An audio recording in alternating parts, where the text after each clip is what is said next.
Okay, ಕೇಳಿಸ್ತಾ ಇದೆಯಲ್ಲ? Hello, ಕೇಳಿಸ್ತಿದೆ ಬುಡಕ, ಇವಾಗ ಕೇಳಿಸ್ತಿದೆ.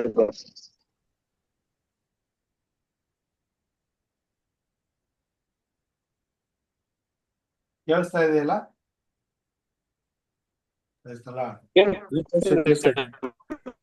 ಓಕೆ, ಕೇಳಿಸ್ತಿದೆ ಪಾಸ್ಟರ್. ಕೇಳಿಸ್ತಿದೆ. ಪ್ರಾರ್ಥನೆ ಮಾಡಿಕೊಳ್ಳೋಣ. ಮಹಾನತನಾದ ಸ್ವಾಮಿ, ನಿನ್ನ ಪರಿಶುದ್ಧವಾದ ನಾಮವು ಎತ್ತಿ ಕೊಂಡಾಡಲು ಕೊಟ್ಟಂತೆ ಅವಕಾಶಕ್ಕಾಗಿ ಸ್ತೋತ್ರ. ಈ ತ್ರೈಮಾಸಿಕದ 6ನೇ ಪಾಠವನ್ನ ಕಲಿಯಲು 2ನೆಯ ದಿನದಲ್ಲಿ ಇವತ್ತು ನಾವು ಕೂಡಿ ಬಂದಿದ್ದೇವೆ. ಕಲಿಬೇಕಾದಂತ ಸಂಗತಿಗಳು ಸತ್ಯವಾದವುಗಳು ಮತ್ತು ನಮ್ಮ ಆತ್ಮಿಕ ಜೀವಿತಕ್ಕೆ ನಮಗೆ ನಿತ್ಯವಾದ ರಕ್ಷಣೆಯನ್ನು ಉಂಟು ಮಾಡುವಂತವುಗಳಾಗಿರುವುದರಿಂದ ಈ ಸಮಯದಲ್ಲಿ ನಿನ್ನನ್ನು ಬೇಡುತ್ತೇವೆ.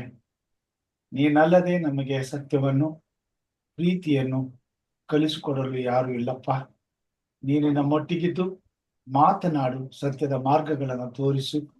ಭಕ್ತಿಪೂರ್ವಕವಾದಂಥ ಆರಾಧನೆಗೆ ಸಂಬಂಧಪಟ್ಟಂತ ವಿಷಯವನ್ನು ಕಲಿಯುವಾಗ ನೀನು ನಮ್ಮೊಂದಿಗಿದ್ದು ಮಾತನಾಡಿ ನಿನ್ನ ನಾಮವನ್ನು ಘನಪಡಿಸಲು ಕಲಿಯಬೇಕಾದ ಸತ್ಯ ಸಂಗತಿಗಳನ್ನು ತಿಳಿಯಪಡಿಸು. ಕೂಡಿ ಬಂದಿರುವಂತ ಮಂದಿಯನ್ನು ಆಶೀರ್ವದಿಸು. ಈ ಪಾಠವನ್ನು ನಡೆಸುವಂತ ನನ್ನನ್ನು ಆಶೀರ್ವದಿಸು. ನನ್ನ ಬಾಯಿಗೆ ನೀನು ಮಾತುಗಳನ್ನು ಕೊಡು. ನೀನೇ ಮಾತನಾಡು. ಮಹಿಮೆ ಹೊಂದು ಯೇಸು ಸ್ವಾಮಿ ಹೆಸರಿನಲ್ಲಿ ಬೇಡಿದ್ದೇನೆ ಕರ್ತನೆ, ಆಮೆನ್.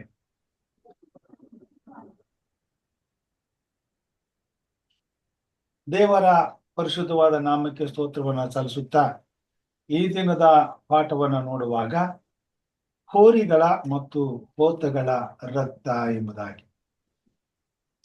ಹೋರಿಗಳ ಮತ್ತು ಹೋತಗಳ ರಕ್ತ, ಇದನ್ನ ನಾವು ನೋಡುವಾಗ ಒಂದು ಇತಿಹಾಸವನ್ನ ನಮಗೆ ತಿಳಿಸಿಕೊಡುವಂಥದ್ದಾಗಿದೆ. ಆ ಇತಿಹಾಸ ಎಂಬುದಾಗಿ ಹೇಳುವಾಗ ಇಸ್ರೇಲ್ ಜನಾಂಗದವರು ದೇವರನ್ನ ಆರಾಧಿಸಲು ಅಥವಾ ದೇವರ ಸನ್ನಿಧಾನಕ್ಕೆ ಬರಲು ದೇವರ ಗುಡಾರದ ಬಳಿಗೆ ಬರುವಂತ ಸಮಯದಲ್ಲಿ ತಮ್ಮ ಪಾಪಗಳ ನಿವಾರಣಾರ್ಥಕವಾಗಿ ಪರಿಹಾರಕ್ಕಾಗಿ ಒಂದು ಕುರಿಯನ್ನು, ಒಂದು ಹೋತವನ್ನು, ಒಂದು ಹೋರಿಯನ್ನು ತಂದು ಬಲಿಯನ್ನ ಅರ್ಪಿಸುವುದರ ಮುಖಾಂತರವಾಗಿ ಅಂದಿನ ಪದ್ಧತಿಯ ಪ್ರಕಾರವಾಗಿ ಪಾಪದ ಪರಿಹಾರವನ್ನ ಕಂಡುಕೊಳ್ಳುವಂತ ಒಂದು ವ್ಯವಸ್ಥೆ ಇದ್ದದನ್ನ ನಾವು ನೋಡುವಂತರಾಗಿದ್ದೇವೆ. ಪ್ರಾಣಿಗಳನ್ನ ಬಲಿ ಕೊಡುವುದು ಕ್ರೂರತನ ಮತ್ತು ಅನ್ಯಾಯವೆಂದು ಕೆಲವರು ಸರ್ವಾಂಗ ಹೋಮ ಯಜ್ಞಗಳ ಬಗ್ಗೆ ಖಂಡಿಸ್ತಾರೆ. ನಾವು ಸಾಮಾನ್ಯವಾಗಿ ನಾವು ನೋಡ್ತೇವೆ, ಪ್ರಾಣಿಗಳ ಬಗ್ಗೆ ನಮಗೆ ಕರುಣೆ ಇರಬೇಕು, ಅದನ್ನ ನಾವು ಕೊಲ್ಲಬಾರ್ದು, ಅದಕ್ಕೆ ಹಿಂಸೆ ಕೊಡಬಾರ್ದು. ಯಾಕಂತಂದ್ರೆ ಅವಕ್ಕೆ ಬಾಯಿ ಇಲ್ಲ, ಅವುಗಳಿಗೇನು ನೋವಾದ್ರೂ ಕೇಳ್ಕೊಳಕ್ಕಾಗೋದಿಲ್ಲ, ಅವು ನಮಗೆ ಪ್ರತಿರೋಧ ಮಾಡಕ್ಕಾಗೋದಿಲ್ಲ. ಮನುಷ್ಯರಿಗೆ ಬೈದ್ರೆ ಬೈತಾರೆ, ಹೊಡೆದ್ರೆ ಹೊಡಿತಾರೆ, ನಾವೇನ್ ಮಾಡಿದ್ರೆ ಅದಕ್ಕೆ ಪ್ರತಿಕಾರ ತೀರ್ಸ್ಕೊಳ್ತಾರೆ. ಆದ್ರೆ ಪ್ರಾಣಿಗಳು ನಾವೇನ್ ಮಾಡಿದ್ರು ಕೂಡ ಸಹಿಸ್ಕೊಳ್ತವೆ, ಮುಗ್ಧ ಪ್ರಾಣಿಗಳು.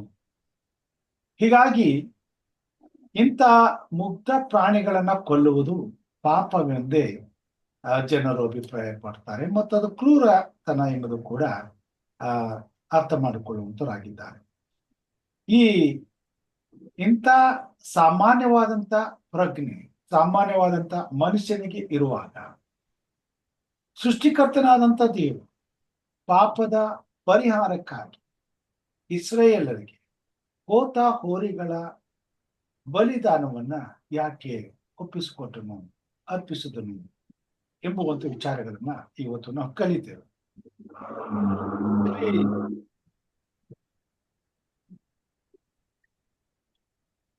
ಇವತ್ತು ಭಾನುವಾರದ ಪಾಠ ಸೋಮವಾರ ಪಾಠಕ್ಕೆ ಹೋಗ್ಬಿಟ್ಟಿದೆ. ವ್ಯರ್ಥ ಸರ್ವಾಂಗ ಹೋಮಗಳು. ಇವತ್ತಿನ ಪಾಠಕ್ಕೆ ಬರೋಣ ನಾವು. ವ್ಯರ್ಥ ಸರ್ವಾಂಗ ಹೋಮಗಳು, ಅದೇ ತಾನೆ? ನಾನು ಮೈಕ್ ಹಾಕೊಂಡಿದ್ದೀನಿ, ಕೇಳಿಸ್ತೇನೆ? Futile sacrifice. ಓಕೆ, ಸೊ ಇವತ್ತಿನ ಪಾಠಕ್ಕೆ ನಾವು ಬರೋಣ. ಇಲ್ಲಿ ಇಲ್ಲಿ ವ್ಯರ್ಥವಾದಂತಹ ವ್ಯರ್ಥವಾದಂತಹ ಹೋಮಗಳ ಬಗ್ಗೆ ತಿಳಿಸ್ತಾರೆ. ತಿಳಿಸ್ತಾರೆ.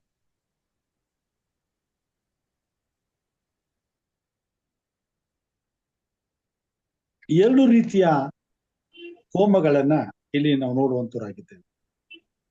ಒಂದು ಸಮರ್ಪಕವಾದಂತಹ ಹೋಮ ಯಜ್ಞ ಅಥವಾ ವ್ಯರ್ಥವಾದಂತ ಯಜ್ಞ.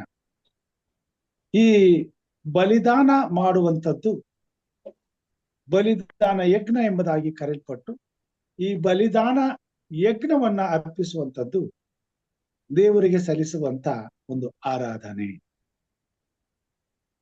ದೇವರಿಗೆ ಸಲ್ಲಿಸುವಂತ ಆರಾಧನೆಗೆ ಸಾಂಕೇತಿಕವಾಗಿ ದೇವರು ಇಸ್ರೇಲ್ ಜನರಿಗೆ ಈ ಬಲಿದಾನದ ಪದ್ಧತಿಯನ್ನ ಕೊಟ್ಟನು ಎಂಬುದಾಗಿ ನಾವು ನೋಡುವಂತರಾಗಿದ್ದೇವೆ. ಹೇಬೆಲನ ಕಾಲದಿಂದಲೂ ದೇವರಿಗೆ ಬಲಿಪೀಠವನ್ನ ಕಟ್ಟಿ ಯಜ್ಞವನ್ನ ಅರ್ಪಿಸಿ ದೇವರನ್ನ ಆರಾಧನೆ ಮಾಡಿದಂತ ಒಂದು ಪುರಾವೆಗಳು, ಆಧಾರಗಳು ಸತ್ಯವೇದದಲ್ಲಿ ನಾವು ನೋಡ್ತೇವೆ. ಸೊ ದೇವರನ್ನ ಆರಾಧನೆ ಮಾಡ್ಬೇಕಾದ್ರೆ ಒಂದು ಪ್ರಾಣಿಯನ್ನ ಬಲಿದಾನವಾಗಿ ಸಮರ್ಪಿಸಿ ಆರಾಧನೆ ಮಾಡ್ತಿದ್ದರು. ಅದಕ್ಕೆ ಹೇಬೆಲನು ತನ್ನ ಕುರಿ ಹಿಂಡಿನಲ್ಲಿ ಚೊಚ್ಚಲು ಕುರಿಯನ್ನ ತಂದು ಅದನ್ನ ಯೆಹೋವನಿಗೆ ಯಜ್ಞವಾಗಿ ಅರ್ಪಿಸಿದನು ಎಂಬುದಾಗಿ ನಾವು ನೋಡ್ತೇವೆ. ಇದು ಹೇಬೆಲನ ಮುಖಾಂತರವಾಗಿ ಮುಂದೆ ದೇವರ ಜನಾಂಗಕ್ಕೆ ದೇವರು ಕಲಿಯಬೇಕಾದಂತ ಸಂಗತಿಯನ್ನ ಕಲಿಸುವುದು ಮಾತ್ರವಲ್ಲದೆ ಮುಂದೆ ನಡೆಯಬೇಕಾದಂತ ಸಂಗತಿಯನ್ನು ಕೂಡ, ಘಟನೆಯನ್ನು ಕೂಡ ಪರಿಚಯ ಮಾಡಿಕೊಳ್ಳುವುದು ಅವಶ್ಯವಾಗಿತ್ತು. ಬಲಿದಾನ, ಸರ್ವಾಂಗ ಹೋಮ. ಇಲ್ಲ ನೋಡ್ತೇವೆ, ಸರ್ವಾಂಗ ಹೋಮ ಅಂತ ಹೇಳುವಾಗ ದೇವರು ಇಸ್ರಾಯೇಲರಿಗೆ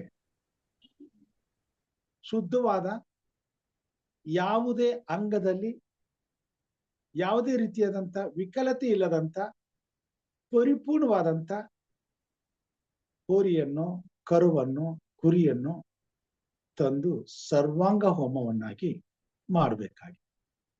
ಅಂದ್ರೆ ಇದು ಸಂಪೂರ್ಣವಾಗಿ ಪರಿಶುದ್ಧತೆಯನ್ನ ತೋರಿಸುವಂತದ್ದಾಗಿದೆ. ಮತ್ತು ಅಪೂರ್ಣತೆ ಇಲ್ಲದೆ ಪರಿಪೂರ್ಣತೆಯೊಡನೆ ಕೂಡಿದಂತ ಆರಾಧನೆ ಆಗಿರಬೇಕಾಗಿ.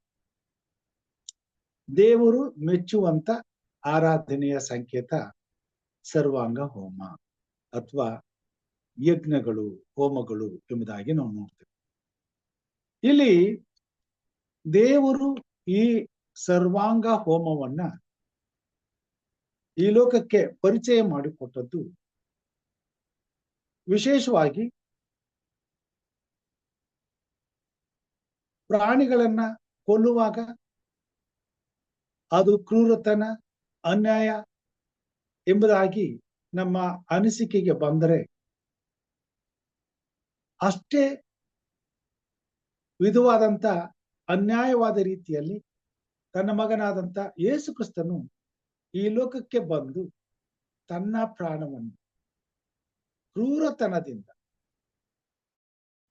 ಸಮರ್ಪಿಸಿ, ಜನರ ಕ್ರೂರತನಕ್ಕೆ ಒಪ್ಪಿಸಿ, ಕ್ರೂರತನದ ದುಷ್ಟತ್ವವನ್ನ ಅಂಗೀಕಾರ ಮಾಡಿಕೊಂಡು ತನ್ನ ಪ್ರಾಣವನ್ನ ಮುಗ್ಧತೆಯಿಂದ ಒಪ್ಪಿಸುವುದಕ್ಕೆ ಸಾಂಕೇತಿಕವಾಗಿ ದೇವರು ಏನೂ ತಿಳಿಯದ, ಏನೂ ಅರಿಯದ, ಪಾಪ ಮಾಡದ, ಯಾವುದೇ ರೀತಿಯಾದಂತಹ ಪಾಪವನ್ನ ಅರಿಯದಂತ ಮುಗ್ಧ ಪ್ರಾಣಿಯ ಬಲಿಯನ್ನ ಹೋಮ ಮಾಡುವುದಕ್ಕೆ ಅವಕಾಶ ಮಾಡಿಕೊಟ್ಟರು ಅಂತ ನೋಡ್ತೇವೆ. ಇದು ಪರಿಶುದ್ಧನಾದಂತ ಯೇಸು ಕ್ರಿಸ್ತನು ಪಾಪಿಗಳಾದ ಮಾನವರ ಹಿತಕ್ಕಾಗಿ ಈ ಲೋಕದಲ್ಲಿ ತಾನು ಜನಿಸಿ ಬಂದು ಕಲ್ವಾರಿ ಶಿಲುಬೆ ಮೇಲೆ ತನ್ನ ಪ್ರಾಣವನ್ನ ಸಮರ್ಪಿಸುವುದರ ಮುಖಾಂತರವಾಗಿ, ತನ್ನ ಪರಿಶುದ್ಧವಾದ ರಕ್ತವನ್ನ ಚೆಲ್ಲುವುದರ ಮುಖಾಂತರವಾಗಿ ಮಾನವನ ಪಾಪವನ್ನ ಪರಿಪೂರ್ಣವಾಗಿ ಪರಿಹಾರ ಮಾಡುವುದಕ್ಕೆ ದೇವರು ನೇಮಿಸಿದಂತ ಒಂದು ಯೋಜನೆಯಾಗಿದೆ. ಆ ಯೋಜನೆಯನ್ನ ಕಾಲವು ಪರಿಪೂರ್ಣವಾದಾಗ ಮುಂದೊಂದು ದಿವಸ ತನ್ನ ಮಗನನ್ನ ಕಳಿಸಿಕೊಟ್ಟು ದೇವರು ಆ ಕಾರ್ಯವನ್ನ ನೆರವೇರಿಸುವುದರಲ್ಲಿ ಆಗ ಇದ್ದಂತ ಇಸ್ರೇಲ್ ಜನಾಂಗ ನಂಬಿಕೆ ಇಡುವುದಕ್ಕೋಸ್ಕರ ಸಾಂಕೇತಿಕವಾಗಿ ಈ ಯಜ್ಞವನ್ನ ಅರ್ಪಿಸುವಂತ ಒಂದು ವ್ಯವಸ್ಥೆಯನ್ನ ದೇವರು ಅವರ ಮಧ್ಯದಲ್ಲಿ ಇಟ್ಟಿದ್ದನು ಎಂಬುದಾಗಿ ನಾವು ನೋಡ್ತೇವೆ. ಆದರೆ ಪಾಪದ ಕ್ಷಮಾಪಣೆಗಾಗಿ, ಪಾಪದ ಪರಿಹಾರಕ್ಕಾಗಿ ಸಮರ್ಪಿಸಬೇಕಾದಂತ ಬಲಿದಾನವು ಅದರಲ್ಲಿ ಮಾನವನ ಗಮನಕ್ಕೆ ತರಬೇಕಾದದ್ದು ಒಂದು ಮುಗ್ಧ ಪ್ರಾಣಿ ಬಲಿಯಾಗುವಾಗ ಆ ಪ್ರಾಣಿಯ ಪ್ರಾಣಕ್ಕಾಗಿ ನಡೆಸಲ್ಪಡುವಂತ ಕ್ರೂರತನ, ಅಂದ್ರೆ ಪಾಪದ ಕಟುವಾದಂತ ಕ್ರೂರತನ ಎಷ್ಟು ಎಂಬುದನ್ನ ಮನುಷ್ಯನು ಅರ್ಥ ಮಾಡ್ಕೋಬೇಕಾಗಿ, ತನ್ನ ಪಾಪದ ನಿಮಿತ್ತ ಮುಗ್ಧ ಪ್ರಾಣಿ ಬಲಿಯಾಗುವುದ್ರಾಗ ಪಾಪವು ಎಷ್ಟು ಕ್ರೂರವಾದದ್ದು, ಅದರಿಂದ ಎಂತ ನೋವಾಗ್ತದೆ, ಎಂತ ಶಿಕ್ಷೆಯನ್ನ ಆ ಮುಗ್ಧ ಪ್ರಾಣಿ, ಯಾವುದೇ ಪಾಪವನ್ನ ಅರಿಯದಂತ ಆ ಪ್ರಾಣಿ ಅನುಭವಿಸಬೇಕಾಯಿತು ಅದನ್ನ ಗಮನಿಸಬೇಕಾಗಿ. ಇದು ಪಾಪವನ್ನರಿಯದಂತ ಕ್ರಿಸ್ತನು ಈ ಲೋಕಕ್ಕೆ ಬಂದು ನಮ್ಮೆಲ್ಲರ ಪಾಪದ ನಿಮಿತ್ತ ಪಾಪದ ಶಿಕ್ಷೆಗೆ ಸಿಗುವಂತ ಕ್ರೂರತನವನ್ನ ಅನುಭವಿಸಿ ಮುಗ್ಧತೆಯಿಂದ ತನ್ನ ಪ್ರಾಣವನ್ನ ಸಂಪೂರ್ಣವಾಗಿ ಒಪ್ಪಿಸಿಕೊಡುವಾಗ ದೇವರ ಚಿತ್ತಕ್ಕೆ ಪರಿಪೂರ್ಣವಾಗಿ ವಿಧೇಯತೆಯನ್ನು ತೋರಿಸುವುದನ್ನ ಮಾನವನ ಜೀವಿತದಲ್ಲಿ ದೇವರು ಸಿದ್ಧಿಗೆ ತಂದು, ಯೇಸು ಕ್ರಿಸ್ತನ ಜೀವಿತದಲ್ಲಿ ದೇವರು ಸಿದ್ಧಿಗೆ ತಂದು ಮಾನವನ ಆರಾಧನೆಯಲ್ಲಿ ಈ ಎರಡೂ ಬಗೆಯನ್ನ ಮನುಷ್ಯನು ಅರ್ಥ ಮಾಡಿಕೊಳ್ಳುವುದಕ್ಕೆ ಅವಕಾಶ ಮಾಡಿಕೊಟ್ರು. ಒಂದು, ಆರಾಧನೆ ಸಂಪೂರ್ಣವಾದಂತ ಸಮರ್ಪಣೆಯಿಂದ, ಪೂರ್ಣಾಂಗವಾದಂತ, ಪರಿಶುದ್ಧವಾದಂತ, ಯಥಾರ್ಥವಾದಂತ, ಭಕ್ತಿಪೂರ್ವಕವಾದಂತ, ಕಳಂಕವಿಲ್ಲದಂತ ಆರಾಧನೆಯನ್ನ ದೇವರಿಗೆ ಸಮರ್ಪಿಸಬೇಕಾಗಿತ್ತು. ಎರಡನೇದಾಗಿ, ಆರಾಧನೆ ಯಾಕೆ ಸಲ್ಲಿಸ್ತಾ ಇದ್ದೀವಿ ಅಂತ ಹೇಳುವಾಗ, ನಮ್ಮ ಪಾಪದ ಪಾಲಿಗೆ ಪಾಪವನ್ನೇ ಅರಿಯದಂತ ಮುಗ್ಧ ಯೇಸು ಕ್ರಿಸ್ತನ ರಕ್ತವು ಬಲಿದಾನವಾಗಿ ಚೆಲ್ಲಲ್ಪಟ್ಟು ನಮ್ಮ ಪಾಪದ ನಿಮಿತ್ತ ಅನುಭವಿಸಿದ ಶಿಕ್ಷೆಗೆ, ನಮ್ಮನ್ನು ಪಾಪದ ಸಂಬಳ ಮರಣದಿಂದ ಬಿಡುಗಡೆ ಮಾಡಿದಂತ ಆ ಉಪಕಾರಕ್ಕೆ ಪೂರ್ಣ ಹೃದಯದಿಂದ, ಪೂರ್ಣ ಪ್ರಾಣದಿಂದ ತಂದೆಯಾದ ದೇವರಿಗೆ ಕೃತಜ್ಞತೆಯನ್ನ ಸಲ್ಲಿಸುವುದು ಅವಶ್ಯವಾಗಿದೆ. ನಮ್ಮ ಆರಾಧನೆ ದೇವರ ಸಮಕ್ಷಮದಲ್ಲಿ ಮೆಚ್ಚುಗೆ ಆಗಬೇಕಾದ್ರೆ ಪೂರ್ಣಾಂಗವಾದಂತ ಯಜ್ಞವನ್ನ, ಸರ್ವಾಂಗ ಹೋಮವನ್ನ ಸಮರ್ಪಿಸುವಾಗ ಅದು ದೇವರು ನಮಗೆ ಮಾಡಿದ ಉಪಕಾರಕ್ಕೆ ಆತನಿಗೆ ಕೃತಜ್ಞತೆಯನ್ನ ಸಲ್ಲಿಸಲು ನಾವು ಮಾಡಬೇಕಾದಂತ, ದೇವರು ನಮಗೆ ನೇಮಿಸಿರುವಂತ ದೇವರ ಯೋಜನೆ ಎಂಬುದನ್ನ ನಾವು ಅರ್ಥ ಮಾಡ್ಕೋಬೇಕಾಗಿ, ಇದನ್ನ ಇಸ್ರಾಯೇಲ್ ಜನಾಂಗಕ್ಕೆ ಕಲಿಸುವುದಕ್ಕೋಸ್ಕರ ದೇವರು ಹೇಬೆಲನ ಮತ್ತು ಕಾಯನನ ನಡುವೆ ನಡೆದಂತ ಈ ಆರಾಧನೆಯಲ್ಲಿ ಹೇಬೆಲನ ಆರಾಧನೆಯನ್ನ ಅಂಗೀಕಾರ ಮಾಡ್ಕೊಳ್ತಾನೆ, ಕಾಯನನ ಆರಾಧನೆಯನ್ನ ನಿರಾಕರಿಸ್ತಾನೆ. ಇಲ್ಲಿ ಎರಡು ರೀತಿಯ ಆರಾಧನೆಗಳನ್ನ ನಾವು ನೋಡುವಂತವರಾಗಿದ್ದೇವೆ, ಎರಡು ರೀತಿಯ ಹೋಮಗಳನ್ನ ನಾವು ನೋಡುವಂತವರಾಗಿದ್ದೇವೆ. ಒಂದು ಪರಿಪೂರ್ಣವಾದಂತ ಭಕ್ತಿಯಿಂದ, ಪ್ರೀತಿಯಿಂದ, ಕೃತಜ್ಞತೆಯಿಂದ ತುಂಬಿದಂತ ಆರಾಧನೆ. ಇನ್ನೊಂದು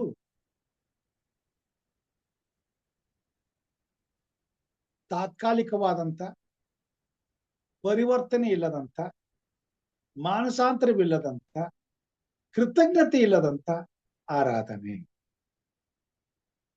ಹೃದಯಗಳನ್ನ ಪರಿಶೋಧಿಸುವಂತ ದೇವರು ತನ್ನ ಉದ್ದೇಶವನ್ನ ನೆರವೇರಿಸುವುದಕ್ಕೆ ಕೊಡಲ್ಪಟ್ಟಂತ ಪ್ರತಿಯೊಂದು ಯೋಜನೆಯಲ್ಲಿ ಪರಿಪೂರ್ಣತೆಯನ್ನು ಎದುರು ನೋಡುವಂತನಾಗಿದ್ದಾನೆ.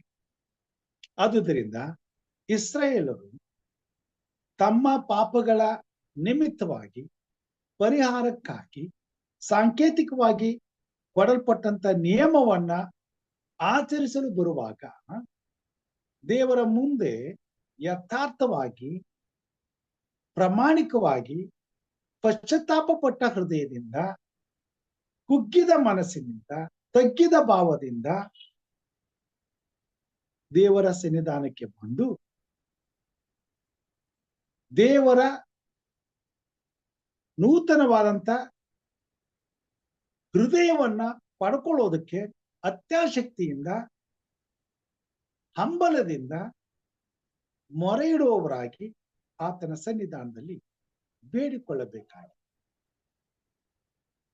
ಇದನ್ನ ತಾನೇ ದೇವರು ಇಸ್ರಾಯೇಲರಿಗೆ ಕಲಿಸುವುದಕ್ಕೆ ಪ್ರಯತ್ನ ಮಾಡಿದನು ಮತ್ತು ಇಸ್ರಾಯೇಲರು ಇದನ್ನ ಕಲಿಬೇಕಾಗಿದೆ. ಹೋಮಗಳ ಮುಖಾಂತರವಾಗಿ, ಯಜ್ಞವನ್ನ ಅರ್ಪಿಸುವುದರ ಮುಖಾಂತರವಾಗಿ, ಪ್ರಾಣಿಗಳನ್ನ ಬಲಿ ಕೊಡುವುದರ ಮುಖಾಂತರವಾಗಿ.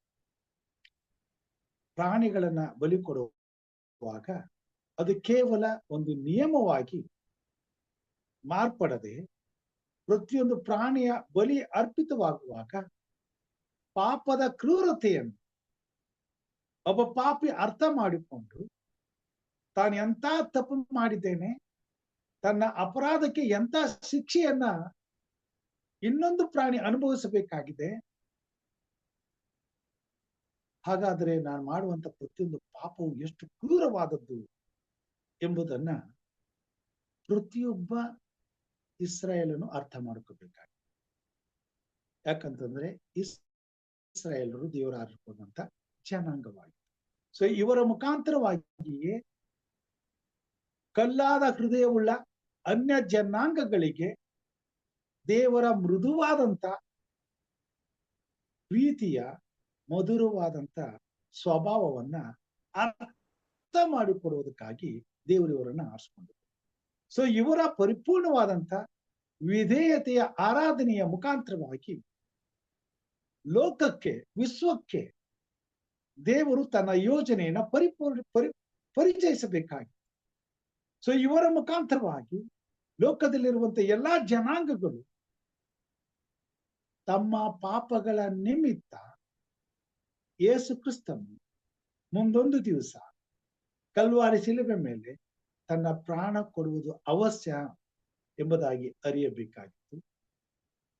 ಮತ್ತು ಕ್ರಿಸ್ತನು ಬಂದು ಹೋದ ಮೇಲೆ ಲೋಕದ ಸಮಸ್ತ ಜನಾಂಗಗಳು ನಮ್ಮ ಪಾಪಗಳಿಗಾಗಿ ಯೇಸು ಕ್ರಿಸ್ತನ ರಕ್ತವು ಚೆಲ್ಲಲ್ಪಟ್ಟಿದೆ. ಆತನ ಪರಿಶುದ್ಧವಾದ ರಕ್ತದ ಕ್ರಯದಿಂದಲೇ ಮಾತ್ರ ನಮ್ಮ ಅಪರಾಧಗಳು ಕ್ಷಮಿಸಲ್ಪಟ್ಟು ನಮ್ಮನ್ನು ಸೃಷ್ಟಿಸಿದಂತ ಸೃಷ್ಟಿಕರ್ತನ ಮುಂದೆ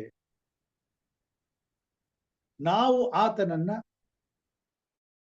ಮಹಿಮೆ ಪಡಿಸಲು, ಘನಪಡಿಸಲು ಯೋಗ್ಯರಾಗುವುದಕ್ಕೆ ಸಾಧ್ಯ. ಮತ್ತು ಆತನ ಬಳಿಗೆ ನಾವು ಹೋಗುವಾಗ ಪರಿಪೂರ್ಣವಾದಂತ ವಿಧೇಯತೆಯಿಂದ, ತಗ್ಗಿನ ಸ್ವಭಾವದಿಂದ, ಪಶ್ಚಾತ್ತಾಪದ ಹೃದಯದಿಂದ, ಯಥಾರ್ಥವಾದ ಭಕ್ತಿ ಪೂರ್ವಕವಾಗಿ ಆತನ ಸನ್ನಿಧಾನದಲ್ಲಿ ಬಂದು ಪಾಪಗಳ ಕ್ಷಮಾಪಣೆಯನ್ನ ಹೊಂದಿಕೊಳ್ಳುವುದಕ್ಕಾಗಿ ಆತನ ಮುಂದೆ ಅಡ್ಡ ಬಿದ್ದು ಆರಾಧಿಸಬೇಕೆಂಬುದನ್ನ ಅರ್ಥ ಮಾಡಿಕೊಳ್ಳಬೇಕಾಗಿ. ಬರಬೇಕಾದಂತ ರಕ್ಷಣೆಯು ಇನ್ನಾರಲ್ಲಿಯೂ ಇಲ್ಲ, ಆ ಹೆಸರಿನಿಂದಲೇ, ಯೇಸು ಕ್ರಿಸ್ತನಿಂದಲೇ. ಯಾಕಂತಂದ್ರೆ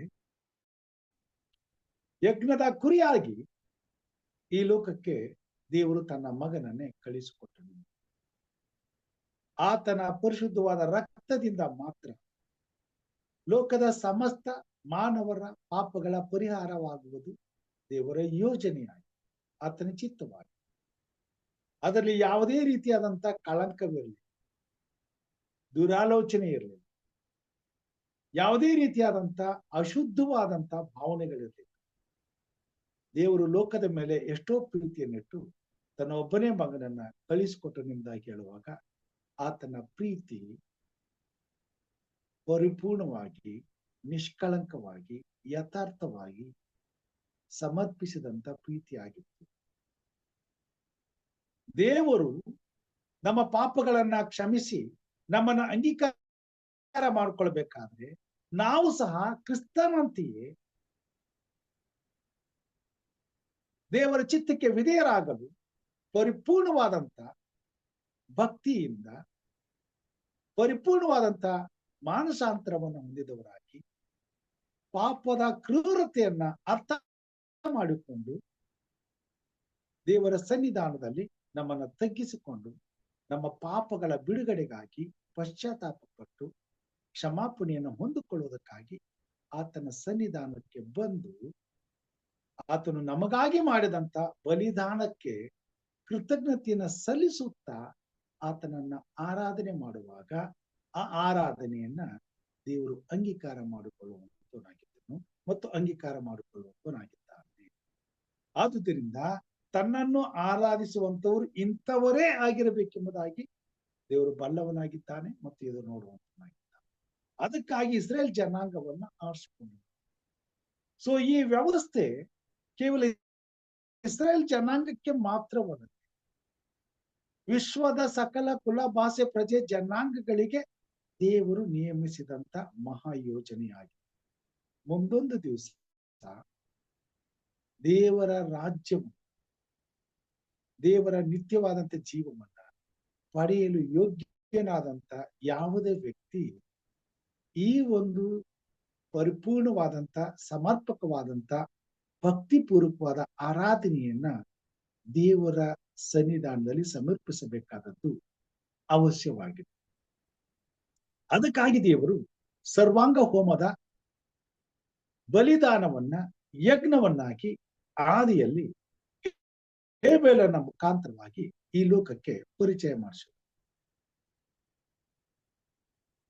ಆದರೆ ಇಸ್ರೇಲ್ ಜನಾಂಗ ಇದರ ಮರ್ಮವನ್ನ, ಸತ್ಯವನ್ನ ಮರ್ತು ಬಿಟ್ರು, ಅಥವಾ ಪರಿಪೂರ್ಣವಾಗಿ ತಿಳ್ಕೊಳ್ಳಿಲ್ಲ, ಅಥವಾ ಅದರ ಗಾಂಭೀರ್ಯತೆಯನ್ನ ಅರ್ಥ ಮಾಡ್ಕೊಳ್ಳಿಲ್ಲ, ಅದರ ಗಂಭೀರವಾದಂತ ಸತ್ಯಕ್ಕೆ ತಕ್ಕ ಹಾಗೆ ಅದನ್ನ ಅನುಸರಿಸಲಿಲ್ಲ. ಆವಾಗ ದೇವರು ಈ ಮಾತನ್ನ ಯೆಶಾಯನು ಬರೆದಂತ ಪ್ರವಾದನೆ 1ನೇ ಅಧ್ಯಾಯ 12ರಿಂದ 15ನೇ ವಚನ ತನಕ ಆತನು ಹೇಳುವುದನ್ನ ನಾವು ನೋಡುವಂತವರಾಗಿದ್ದೇವೆ.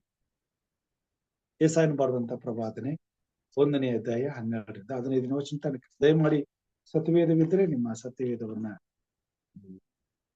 ನನ್ನ ಜೊತೆಯಲ್ಲಿ ತಿರುಗಿಸಿ ನೋಡ್ಕೊಳ್ಬೇಕೆಂಬುದಾಗಿ ಕೇಳ್ಕೊಳ್ತೇನೆ. ಯೆಶಾಯನು ಬರೆದಂತ ಪ್ರವಾದನೆ 1ನೇ ಅಧ್ಯಾಯ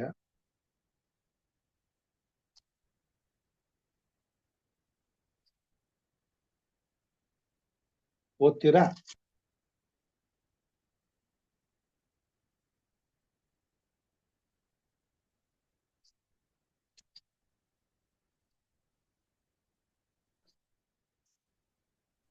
ಎಷ್ಟೇ ಫಸ್ಟ್ 1ನೇ ಅಧ್ಯಾಯ 12ರಿಂದ 15 ತನಕ ನಾನು ಓದ್ತೀನಿ. ನನ್ನ ಸನ್ನಿಧಿಯಲ್ಲಿ ಕಾಣಿಸಿಕೊಳ್ಳಬೇಕೆಂದು ನೀವು ಬರುತ್ತೀರಲ್ಲ, ನನ್ನ ಪ್ರಕಾರಗಳನ್ನು ತುಳಿಯಲು ಯಾರು ನಿಮ್ಮನ್ನು ಕೇಳಿಕೊಂಡರು?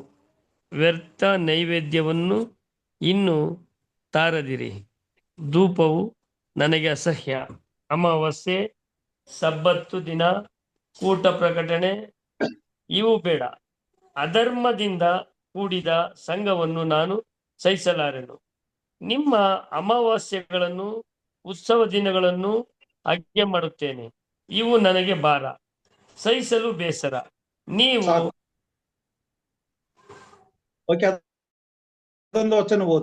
ನೀವು ನನ್ನ ಕಡೆಗೆ ಕೈ ಎತ್ತುವಾಗ ನಿಮ್ಮನ್ನು ನೋಡದಂತೆ ನನ್ನ ಕಣ್ಣುಗಳು ಮರಮಾಡಿಕೊಳ್ಳುವೆನು. ಹೌದು, ನೀವು ಬಹು ಪ್ರಾರ್ಥನೆಗಳನ್ನು ಮಾಡಿದರೂ ನಾನು ಕೇಳೆನು. ನಿಮ್ಮ ಕೈಗಳಲ್ಲಿ ರಕ್ತವು ತುಂಬಿದೆ.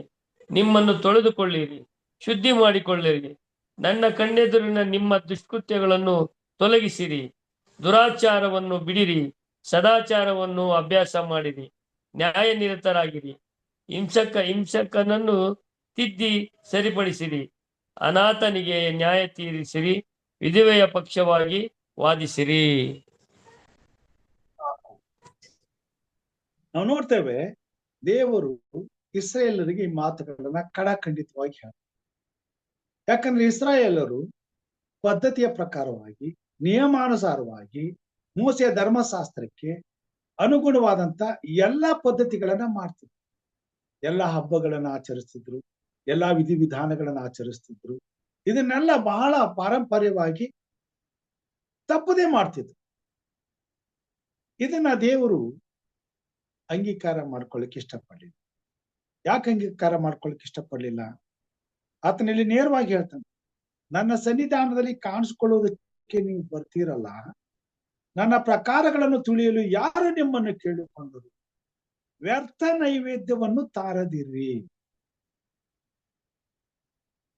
ಅವರು ಎಲ್ಲ ಪದ್ಧತಿಯ ಪ್ರಕಾರವಾಗಿ ಒಂದನ್ನು ತಪ್ಪದೆ ಕ್ರಮವಾಗಿ ಅಲ್ಲಿ ಆ ದಿನ ಮಾಡ್ತಿದ್ರು.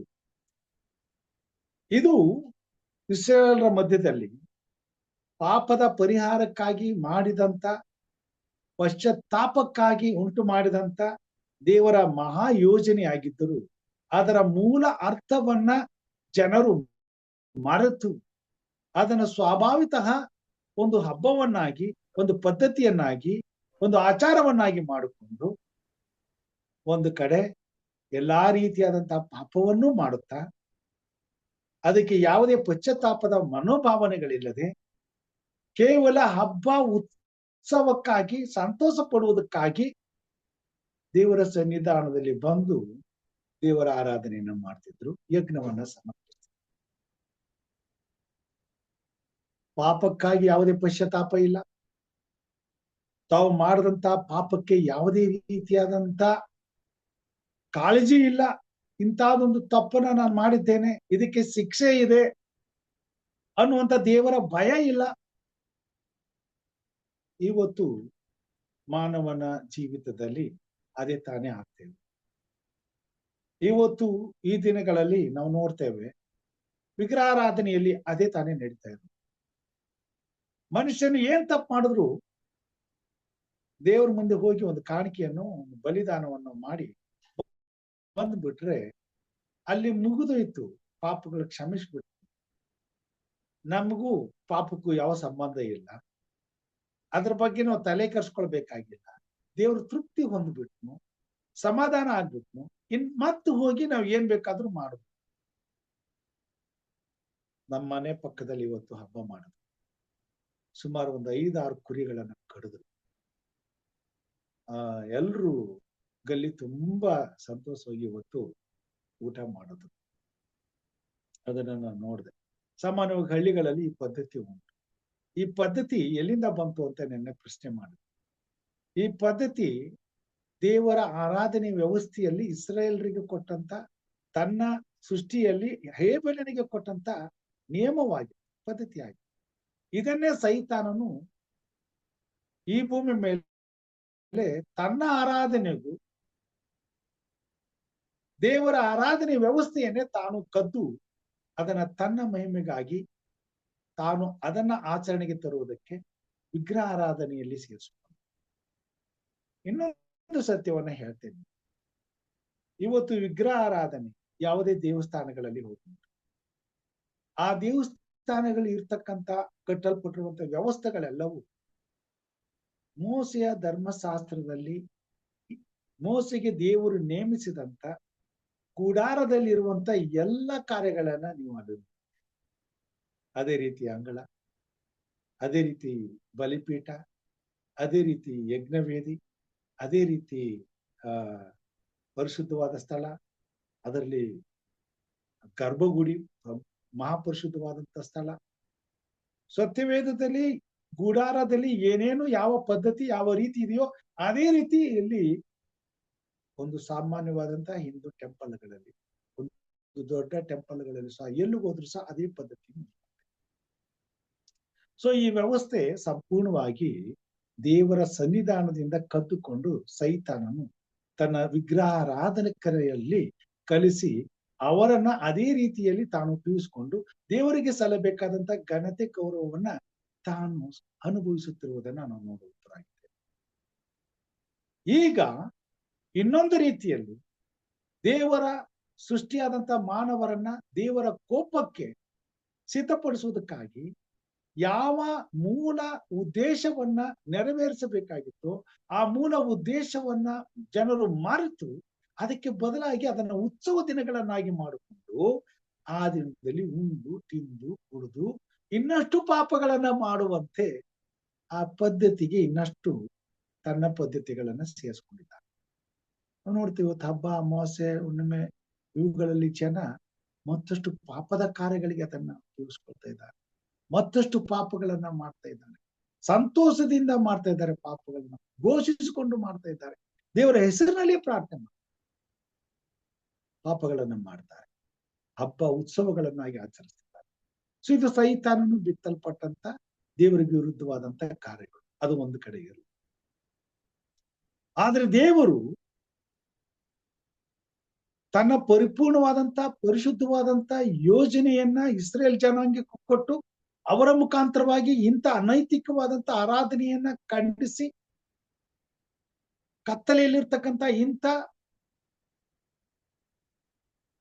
ಜನರನ್ನ ಅನ್ಯರನ್ನ ದೇವರ ಕಡೆಗೆ ತರೋದಕ್ಕೋಸ್ಕರ ಇವರ ಪರಿಪೂರ್ಣವಾದ ಸತ್ಯದ ಆರಾಧನೆಯನ್ನ ಅವರು ಅರ್ಥ ಮಾಡಿಕೊಂಡು ತಮ್ಮ ಪಾಪಗಳಿಗೆ ಪಶ್ಚಾತ್ತಾಪ ಪಟ್ಟು ತಮ್ಮ ರಕ್ಷಕನಾದಂತ ಒಡೆಯನನ್ನ ಅಂಗೀಕಾರ ಮಾಡಿಕೊಳ್ಳುವುದಕ್ಕೆ ತಮ್ಮನ್ನ ತಗ್ಗಿಸಿಕೊಂಡು ದೇವರ ಸನ್ನಿಧಾನಕ್ಕೆ ತರುವುದಕ್ಕಾಗಿ ಇವರನ್ನ ಉಪಯೋಗಿಸಲು ಇವರ ಮುಖಾಂತರವಾಗಿ ತನ್ನ ಮಾರ್ಗಗಳನ್ನ ಈ ಲೋಕಕ್ಕೆ ಸಾರಲು ಇವನ್ನ ಆರಿಸಿಕೊಂಡು ಈ ವ್ಯವಸ್ಥೆಯನ್ನ ಇವರ ಮಧ್ಯದಲ್ಲಿ ಇಟ್ಟು ಅದನ್ನ ಅನುಭವಿಸುವುದಕ್ಕೆ ಇವರಿಗೆ ಎಲ್ಲಾ ರೀತಿಯಾದಂತ ಶಾಸ್ತ್ರಗಳನ್ನ ಧರ್ಮಶಾಸ್ತ್ರವನ್ನ ವಾಕ್ಯೋಪದೇಶವನ್ನು ಕೊಟ್ಟು ಹಗಲು ರಾತ್ರಿ ಇವರಿಗೆ ಬೋಧನೆ ಮಾಡಿ ಇವರಿಗೋಸ್ಕರ ಮಹತ್ ಕಾರ್ಯಗಳನ್ನ ಮಾಡಿ ಎಲ್ಲಾ ಬಂಧನಗಳಿಂದ ಇವ್ರನ್ನ ಬಿಡುಗಡೆ ಮಾಡಿ ಹಾಲು ಜೇನು ಹರಿಯುವಂತ ಸ್ಥಳಕ್ಕೆ ತಂದು ಇವ್ರನ್ನ ನೆಮ್ಮದಿಯಾಗಿಟ್ಟು ತನ್ನ ಪರಿಶುದ್ಧವಾದ ಮಾರ್ಗಗಳನ್ನ ಅನುಸರಿಸಿ ನಡೆಯುವುದರ ಮುಖಾಂತರವಾಗಿ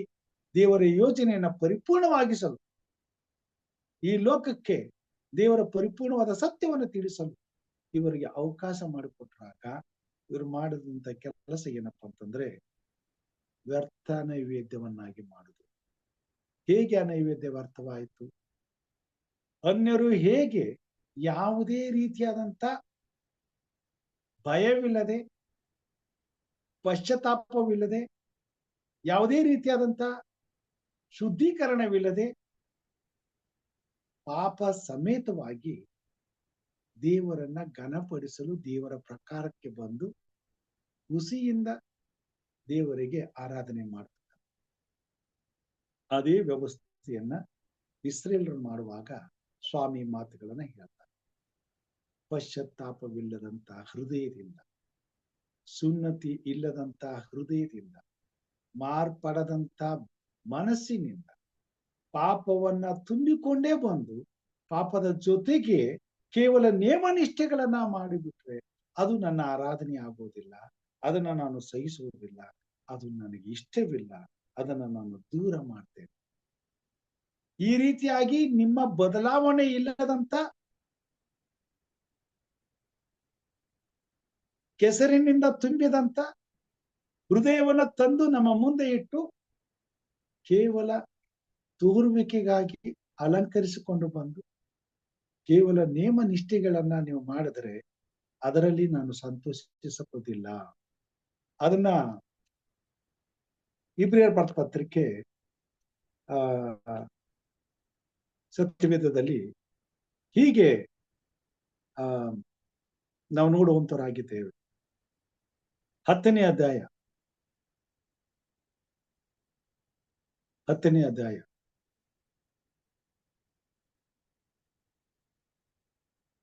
5ನೇ ವಚನದಿಂದ, ಆದುದರಿಂದ ಕ್ರಿಸ್ತನು ಭೂಲೋಕದೊಳಗೆ ಬರುವಾಗ ದೇವರ ಯಜ್ಞ ನೈವೇದ್ಯಗಳು ನಿನಗೆ ಇಷ್ಟವಾಗಿರಲಿಲ್ಲ, ನನಗೆ ದೇಹವನ್ನು ಸಿದ್ಧ ಮಾಡಿಕೊಟ್ಟೆ, ಸರ್ವಾಂಗ ಹೋಮಗಳಲ್ಲಿಯೂ ದೋಷ ಪರಿಹಾರ ಯಜ್ಞಗಳಲ್ಲಿಯೂ ನೀನು ಸಂತೋಷ ಪಡಲಿಲ್ಲ. ಆಗ ನಾನು, ಇಗೋ ದೇವರೇ, ನಿನ್ನ ಚಿತ್ತವನ್ನು ನೆರವೇರಿಸುವುದಕ್ಕೆ ಬಂದಿದ್ದೇನೆ, ಗ್ರಂಥದ ಸುರುಳಿಯಲ್ಲಿ ನನ್ನನ್ನು ಕುರಿತು ಬರೆದದೆ ಎಂದು ಹೇಳಿದನು ಅನ್ನುತ್ತಾನೆ. ಧರ್ಮಶಾಸ್ತ್ರದ ಪ್ರಕಾರ ಸಮರ್ಪಣೆಯಾಗುತ್ತಾ ಬರುವ ಯಜ್ಞ ನೈವೇದ್ಯಗಳು, ಸರ್ವಾಂಗ ಹೋಮಗಳು, ದೋಷ ಪರಿಹಾರಕ ಯಜ್ಞಗಳು ನಿನಗೆ ಇಷ್ಟವಾಗಿರಲಿಲ್ಲ. ನೀನು ಅವುಗಳಲ್ಲಿ ಸಂತೋಷ ಪಡುವುದಿಲ್ಲ. ನಾವು ನೋಡ್ತೇವೆ, ಹೋರಿ ಕರಿಗಳ ರಕ್ತದಲ್ಲಿ ಪಾಪ ಪರಿಹಾರವಿರಲಿಲ್ಲ. ಅದನ್ನ ಮಾಡುವುದರಲ್ಲಿ ದೇವರಿಗೆ ಸಂತೋಷವಿರಲಿಲ್ಲ. ಬದಲಾಗಿ ತನ್ನ ಮಗನ ಮುಖಾಂತರವಾಗಿ ಮಾನವರ ಪಾಪಗಳ ಪರಿಹಾರಕ್ಕಾಗಿ ದೇವರು ತಾನು ಸಾಧಿಸಬೇಕಾದಂತ ಯೋಜನೆಯ ಸಂಕೇತಿಕವಾಗಿ ಈ ಬಲಿದಾನಗಳನ್ನ ಇವರು ಕ್ರಿಸ್ತನು ಬರುವ ತನಕ ಪಶ್ಚಾತ್ತಾಪಕ್ಕಾಗಿ ಅನುಸರಿಸಬೇಕಾಗಿತ್ತು. ಆದರೆ ಹಾಗಾಗ್ಲಿಲ್ಲ. ಇವರ ಪಾಪಗಳಿಗಾಗಿ ಇಲ್ಲಿ ಪಶ್ಚಾತ್ತಾಪ ಇರಲಿಲ್ಲ. ಇವರು ಮಾಡದ ಪಾಪಕ್ಕೆ ಇವರು ನೊಂದುಕೊಳ್ತಿರ್ಲಿಲ್ಲ. ಇವರು ಪಾಪ ಮಾಡಿದ್ದೇವೆ ದೇವರ ಮುಂದೆ ಅಂತಕ್ಕಂಥ ಭಯ ಇರ್ತಿರ್ಲಿಲ್ಲ. ಆದುದರಿಂದ ಮಾಡದ ಪಾಪಗಳನ್ನೇ ಮತ್ತೆ ಮಾಡುತ್ತಾ ದೇವರಿಗೆ ಮಾತ್ರ ಯಜ್ಞಗಳನ್ನ ಸಮರ್ಪಿಸುತ್ತಾ ಅನ್ಯ ಜನರು ಅಂದುಕೊಂಡ ಹಾಗೆ ದೇವರನ್ನ ನಾವು ತೃಪ್ತಿಪಡಿಸುತ್ತೇವೆ ಎಂಬುದಾಗಿ ಅಂದುಕೊಳ್ತಾ ಇದ್ರು. ಇಂಥ ಒಂದು ಆಚರಣೆ ನೇಮ ನಿಷ್ಠೆಗಳಾದವು. ಅದನ್ನೇ ತಾನೇ ಕ್ರಿಸ್ತನು ಈ ಲೋಕಕ್ಕೆ ಬಂದಾಗ ಆ ನೇಮ ನಿಷ್ಠೆಗಳನ್ನ ತೆಗೆದು ಹಾಕಿದನು. ಅದಕ್ಕೆ ಬದಲಾಗಿ ಸಾಂಕೇತಿಕವಾಗಿ ಇಟ್ಟಂತ ಎಲ್ಲ ಆಚಾರ ಪದ್ಧತಿಗಳನ್ನ ತೆಗೆದು ಹಾಕಿ ತನ್ನ ಪರಿಶುದ್ಧವಾದಂತ ದೇಹವನ್ನೇ ಶಿಲುಬೆ ಮೇಲೆ ಸಮರ್ಪಿಸುವುದರ ಮುಖಾಂತರವಾಗಿ ಈ ಲೋಕದಲ್ಲಿ ಮಾನವರ ಪಾಪಕ್ಕಾಗಿ ಬಲಿಯಾಗಿ ಅರ್ಪಿಸುತ್ತಿದ್ದಂತ ಯಜ್ಞದ ಕುರಿಯಾಗಿ ತಾನು ಈ ಲೋಕದಲ್ಲಿ ತನ್ನ ಪ್ರಾಣವನ್ನ ಸಮರ್ಪಿಸಿದನು ಎಂಬುದನ್ನು ನೋಡುತ್ತೇವೆ. ಈ ಒಂದು ಕಾರ್ಯಕ್ಕಾಗಿ ಸಾಂಕೇತಿಕವಾಗಿ ಕೊಡಲ್ಪಟ್ಟಂತ ಈ ಬಲಿದಾನವು ಕ್ರಿಸ್ತನು ಬರುವ ತನಕ ಮಾತ್ರ ಇಸ್ರೇಲರ ಮಧ್ಯದಲ್ಲಿ ನಡೆಯಬೇಕಾಗಿತ್ತು. ಆದರೆ ಅದು ಕೇವಲ ಸಾಂಕೇತಿಕವಾಗಿದ್ದರೂ ಇವರ ಹೃದಯದಲ್ಲಿ ಪಶ್ಚಾತ್ತಾಪವನ್ನ ಹುಟ್ಟಿಸಿ, ದೇವರ ಭಯದಿಂದ ತುಂಬಿಸಿ, ದೇವರ ಪರಿಶುದ್ಧತೆಯಲ್ಲಿ ಪಾಲು ಹೊಂದಿ, ಪಾಪದಿಂದ ತಾವು ದೇವರ ಭಯದಿಂದ ತುಂಬಿದವರಾಗಿ ಪಾಪಕ್ಕೆ ಭಯಪಟ್ಟು ದೇವರ ಸನ್ನಿಧಾನದಲ್ಲಿ ತಾವು ಯಥಾರ್ಥವಾಗಿ, ಪ್ರಾಮಾಣಿಕವಾಗಿ, ಪರಿಶುದ್ಧರಾಗಿ ನೂತನ ಜೀವಿತವನ್ನ ಪ್ರಾರಂಭಿಸಬೇಕು. ಮತ್ತು ಅದನ್ನ ಕ್ರಿಸ್ತನು ಬರುವ ತನಕ, ತಮ್ಮ ಉಸಿರು ಇರುವ ತನಕ ದೇವರಿಗೆ ಸಮರ್ಪಕವಾದಂತ ಯಜ್ಞವನ್ನಾಗಿ ತಮ್ಮ ಶರೀರದಲ್ಲಿರುವಂತ ಎಲ್ಲ ಪಾಪವನ್ನ ತ್ಯಜಿಸಬೇಕು ಎನ್ನುವಂತ ಕಾರಣದಿಂದ ಈ ಒಂದು ಯಜ್ಞ ಹೋಮವನ್ನ ದೇವರು ಅರ್ಪಿಸಿದನು. ಆದರೆ ಈ ಯಜ್ಞವು ಇವರ ಜೀವಿತದಲ್ಲಿ ವ್ಯರ್ಥವಾಗಿ ಹೋಯಿತು. ಕಾರಣ ಅದು ದೇವರ ಯೋಜನೆಗೆ ವಿರುದ್ಧವಾಗಿತ್ತು. ಇವರು ದೇವರ ಮಹಾ ಉನ್ನತವಾದಂತ ತ್ಯಾಗದ ಬಲಿದಾನದ ಈ ಯೋಜನೆಯನ್ನ ಬಹಳ ಕ್ಷುಲ್ಲಕವಾಗಿ ತೆಗೆದುಕೊಂಡರು, ಬಹಳ ಹಗುರವಾಗಿ ತೆಗೆದುಕೊಂಡರು. ಆದುದರಿಂದ ಇದು ಪದ್ಧತಿ ಆಯಿತು, ನೇಮ ನಿಷ್ಠೆಗಳಾಯಿತು. ಆ ನೇಮ ನಿಷ್ಠೆಗಳಿಗೆ ಯಾವ ಬೆಲೆ ಇಲ್ಲದಂತಾಯಿತು. ಸ್ವಾಮಿ ಹೇಳ್ತಾನೆ, ನಿಮ್ಮ ಇಂಥ ವ್ಯರ್ಥವಾದಂತ ಯಜ್ಞವನ್ನ ನನ್ನ ಸನ್ನಿಧಾನಕ್ಕೆ ತಾರದಿರ್ರಿ. ಇಲ್ಲಿ ಹೇಳ್ತಾನೆ, ವ್ಯರ್ಥ ನೈವೇದ್ಯವನ್ನು ಇನ್ನು ತಾರದಿರ್ರಿ. ಧೂಪವು ನನಗೆ ಅಸಹ್ಯ. ಅಮಾವಾಸ್ಯೆ, ಸಬ್ಬತ್ ದಿನ, ಕೂಟ ಪ್ರಕಟಣೆ ಇವು ಬೇಡ. ಅಧರ್ಮದಿಂದ ಕೂಡಿದ ಸಂಘವನ್ನು ನಾನು ಸಹಿಸಲಾರೆನು. ದೇವರಿಗೆ ಬೇಕಾಗಿರೋದೇನು? ಪಾಪ ರಹಿತವಾದಂತ ಜೀವಿತ.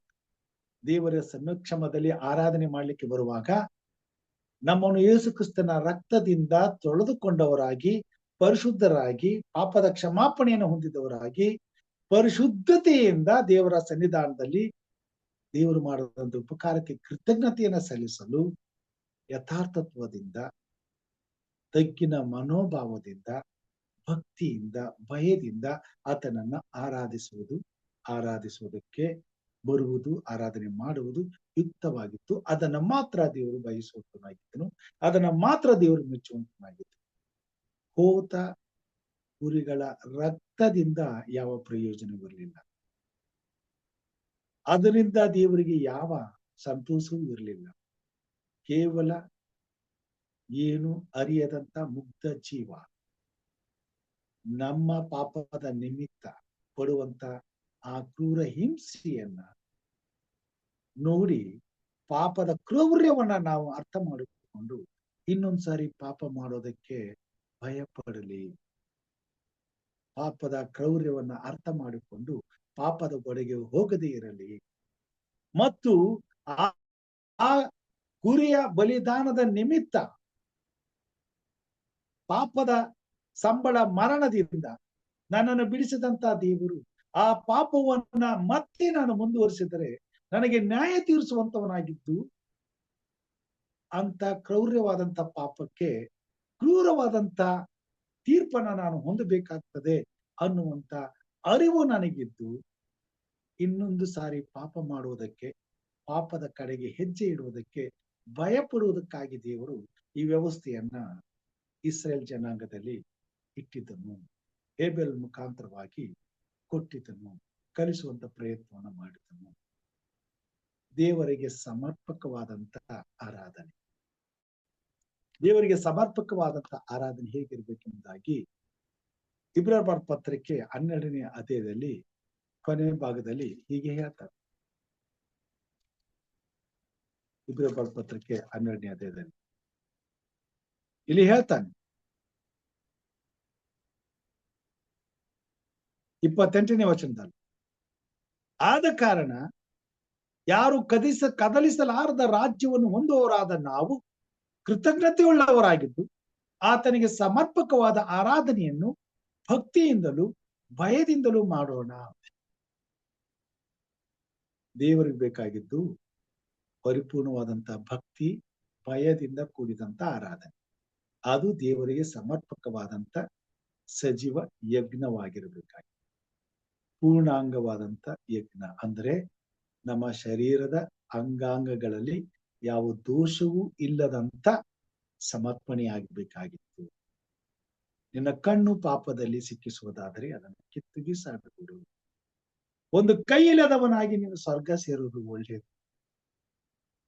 2 ಕೈಯುಳ್ಳವನಾಗಿ ನರಕಕ್ಕೆ ಹೋಗೋದಕ್ಕಿಂತ ಒಂದೇ ಕೈ ಉಳ್ಳವನಾಗಿ ಸ್ವರ್ಗ ಸೇರು ಎಂಬುದಾಗಿ ಹೇಳ್ತಾರೆ. ಅಂದ್ರೆ ದೇವರಿಗೆ ವಿರುದ್ಧವಾಗಿ ಮಾಡುವಂತ ಪಾಪದ ಯಾವುದೇ ಅಶುದ್ಧತೆ ನಮ್ಮ ಅಂಗಗಳಲ್ಲಿ ಇರಬಾರದು. ಕೈಯಿಂದಾಗಲಿ, ಕಣ್ಣಿಂದಾಗಲಿ, ಬಾಯಿಂದಾಗಲಿ, ಹೃದಯದಿಂದಾಗಲಿ, ಮನಸ್ಸಿನಿಂದಾಗಲಿ ಯಾವುದೇ ರೀತಿಯಲ್ಲಿ ನಮ್ಮ ಅಂಗಗಳು ಪಾಪದ ಕಾರ್ಯಗಳಿಗೆ ಉಪಯೋಗ ಆಗಬಾರದು. ಯಾವುದೇ ಅಂಗಗಳಲ್ಲಿ ಪಾಪದ ಕಲೆ ಅಂಟುಕೊಂಡಿದ್ದರೂ ಯೇಸು ಕ್ರಿಸ್ತನ ರಕ್ತದಿಂದ ಅದನ್ನ ತೊಳೆದುಕೊಂಡು ಪರಿಶುದ್ಧರಾಗಿ ಪಶ್ಚಾತ್ತಾಪ ಮನೋಭಾವನೆಯಿಂದ ದೇವರ ಭಯದಿಂದ ಕೂಡಿದವರಾಗಿ ದೇವರ ಸನ್ನಿಧಾನಕ್ಕೆ ಬರಬೇಕಾಗಿತ್ತು. ಭಕ್ತಿ ಭಯವಿಲ್ಲದಂತ ಆರಾಧನೆ ವ್ಯರ್ಥವಾದಂತ ಆರಾಧನೆ, ವ್ಯಕ್ತ ನೈವೇದ್ಯ. ಅದನ್ನೇ ತಾನೇ ಈ ಪಾಠದಲ್ಲಿ ನಾವು ಕಲಿಯುವಂತರಾಗಿದ್ದೇವೆ. ವ್ಯರ್ಥ ನೈವೇದ್ಯ,